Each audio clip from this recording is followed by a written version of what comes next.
Mossdale Cavern Incident, June 24, 1967. 10 explorers were preparing to enter the deep passages of Mossdale with the goal of cleaning and mapping the unknown. The team leaders were experienced, having explored the cave before, which reassured the rest. But this cave was different. It was known for its suffocatingly narrow passages and the complete lack of space to stand. After hours inside, 4 explorers realized the danger and decided to return to the surface. They saw the clouds, heavy and gray, but they didn't think much of it. The remaining group continued deeper until they reached a passage called the Marathon. It was only 45 centimeters wide and 30 centimeters high. Everything was going well until it started to rain. At first, the rain seemed harmless, but then the water began to rise. It rose at a terrifying rate. The team realized they had to turn back, but they were already 3 hours away from the entrance. Outside, a lake was forming at the cave's mouth. Inside, the explorers were desperate, trying to find higher ground as the water reached their faces. Rescuers pumped in oxygen. They fought to drain the water, hoping for a miracle, but there were no survivors. All the trapped explorers had drowned.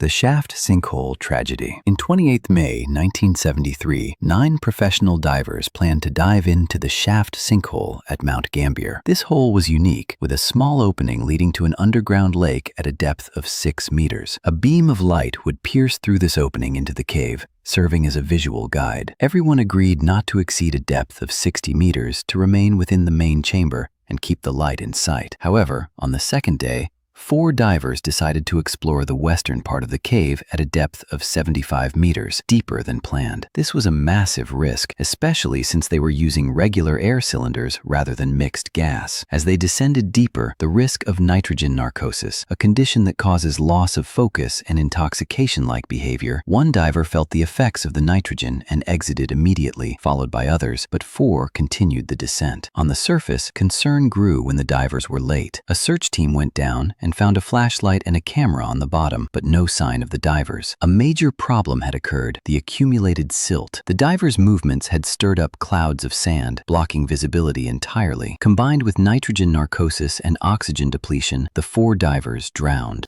The Jacob's Well tragedy. On November 3, 1983, 2 University of Texas students, Richard and Clark, decided to enter Jacob's Well, a water hole leading to an underwater cave system. While it appears shallow, about 8 meters, it actually contains several underwater chambers. The first and second are easy, but the third requires passing through an extremely narrow opening. 2 years prior, 2 people had died there after a rock fall blocked their exit. Richard and Clark were not professional cave divers and were still training for their diving licenses. Their instructor, Don, had personally recovered the bodies of previous victims and always warned against the place. He had even sealed the opening with cement. However, other divers broke the seal and wrote next to it, "You can't stop us, Don." Don himself had nearly died there while trying to enter the 4th chamber. A gravel collapse trapped him in the tunnel. He nearly surrendered to death as his oxygen ran out, but his survival instinct kicked in. He moved quickly enough to clear the gravel and escape. As he ascended, the air inside his body expanded to nearly 4 times its natural size. He reached the surface screaming in pain, his stomach completely ruptured. This history inspired Richard and Clark to enter. In the 3rd chamber, they located the small opening. Richard removed his oxygen tank to fit through, pushing it ahead by hand. When Clark removed his tank to follow, he saw Richard's face and realized Richard no longer had his tank and was suffocating. Clark passed his regulator to Richard, and they began to share air. They managed to navigate back through the narrow squeeze, but then heard a terrifying sound: the oxygen tank hitting a wall. This wasn't just a sign they had hit a wall and were going the wrong way, but also that their air was running out. They had entered the wrong chimney in the 1st chamber, a tunnel that looks like it leads to the surface but is actually a dead end. Clark managed to swim back to the surface, gasping for air after a staggering 75-foot swim on a single breath. Unfortunately, Richard remained behind and drowned. When Clark called the police, Don, the instructor, arrived and was shocked to see his own students there.